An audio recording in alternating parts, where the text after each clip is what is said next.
Hi,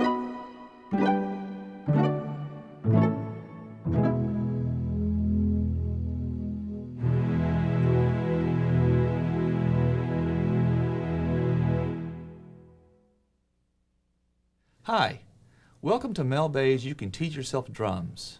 I'm your host, James Morton.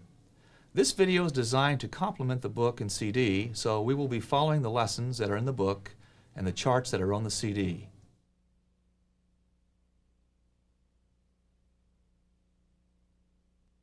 Let's talk a little bit about setting up the drum set.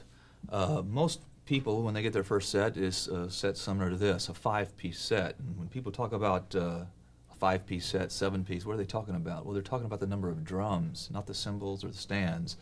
So if you have a set like this, well, this is a 5-piece set because there are 5 drums. The most important drum in the drum set is the snare drum. And most people, if they don't have a drum set, they start out on the snare drum. And that's how I got started.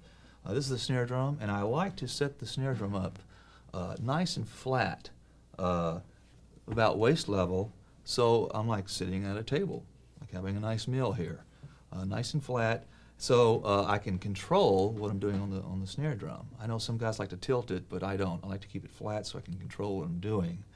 The bass drum is the biggest drum of the lot, and it's usually right in front, and I like to put that drum and pedal right in front so my foot is playing nice and straight into the bass drum, just like that. Most bass drums that come out of the box, they're nice and boomy, and they're too boomy. So a good idea might be to take that front head off, put a pillow or a blanket in there and put the head back on, and then tweak it a little bit so you get a nice solid thud out of that bass drum. That's what we want. That's the sound. There are mounted toms and a floor tom. Usually in a 5-piece set, there are 2 mounted toms. Here they are right here. They're usually in descending order of pitch, so you get your smallest drum, and that is placed right and mounted to the left, right in line with the snare. There's a little tilt to it, and so you can negotiate from the snare to the tom very easily, just like that, in a natural way. Try to avoid extremes when you set up the drum set. The middle tom, the second largest tom, I like to place over to the right here, and it is, I like to keep them parallel. You don't want split level here. You don't want to take any steps. So when you negotiate from tom to tom, like in some fill, it's a lot easier to do if these drums are parallel like this. The floor tom is the largest of the toms, and it's called a floor tom because it uses legs and sits on the floor. And I also like this flat, and I also like it parallel with the level of the snare drum. And if you think about it, that makes a lot of sense, because if you negotiate from one drum to another, you don't want to take any unnecessary steps. So that's how we set up the drums. Of all these cymbals that you see, I think the most important is this one over here. This one is called a hi-hat. It's the pair of cymbals that you open and close, and the stand. And I like to hug this pretty close to the snare drum, personally. And I'll tell you why. If you listen to any song or watch any drummer, you'll see that the surface that he plays most often, the most number of notes, is usually over here. And so you don't want this far away. I know some guys with double bass drum sets, they put it far away. It makes no sense to me. Bring it in close so you can negotiate both hands off the hi-hat into the snare in a natural way. If you're not doing your timekeeping on your hi-hat, usually you're doing on the ride cymbal over here. And the ride cymbal is usually the largest of the cymbals, and it's placed over to the right, traditionally. And you do your timekeeping here if you're not doing it on the hi-hat, like I said. And if you're not doing timekeeping, there are effect cymbals. There's all kinds of effect cymbals. The most common one is the crash cymbal, and I've got a nice Zildjian 17-inch crash sitting right here to my left. And it's angled just so I can kind of glance at it and make a nice crash. Notice that my ride cymbal and my crash cymbal aren't way up to the sky. That's not efficient, it's not practical, and I don't think you want that. You want everything kind of nice and close. Think of yourself as being at a table, You want all the items on the table within reach. And that's the most logical way to set up a drum set.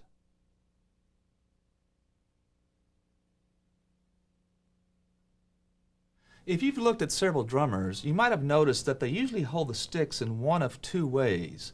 Some drummers hold their sticks like this. This grip is called the traditional grip.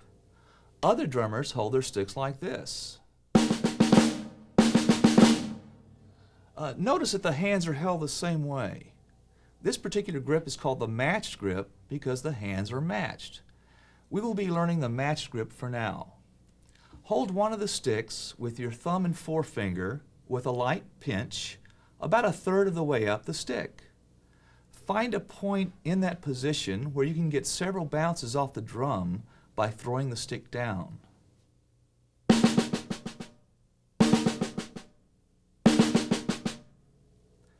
This point is called the balance point. Now take the other 3 fingers and lightly cradle the stick, secure but relaxed. I call these fingers shock absorbers because if you hold them in a springy way, they keep the strokes from sending stress and shock up your arm, which is not a good way to play. Now turn the hand slightly overhand in a natural way. With both sticks, you should be forming a symmetrical broken V on the drum head. Now practice hitting the drum, making a short, snappy sound.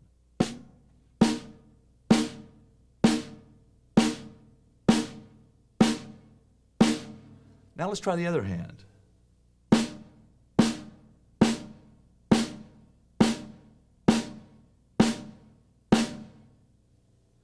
Now let's go on to some coordination exercises.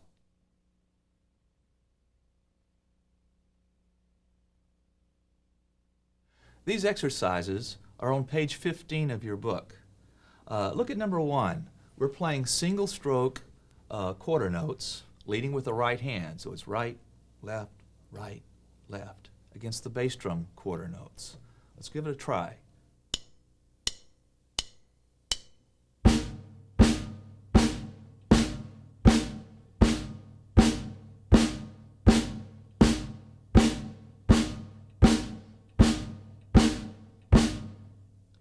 In exercise number 2, we do single strokes also, except we're leading with the left. So we go left, right, against the bass drums. Let's try it.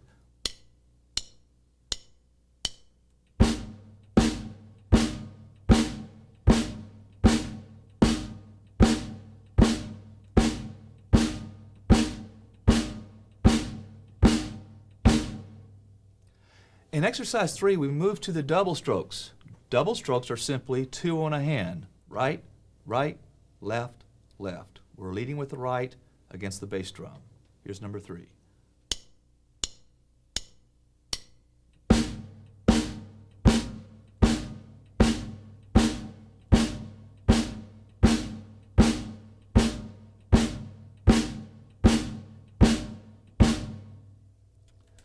In exercise 4, we're also doing double strokes, but we're leading with the left. Left, right, against the bass drum. Here we go.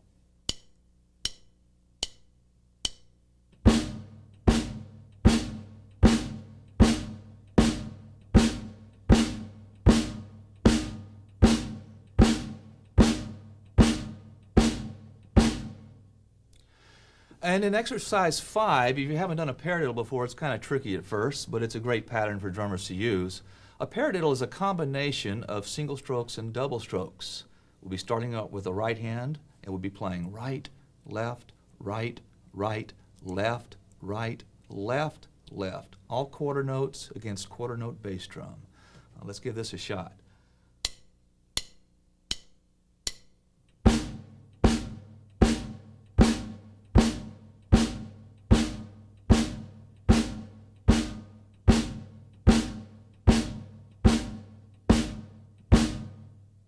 How'd you do? If you did okay, let's move on to chart 1.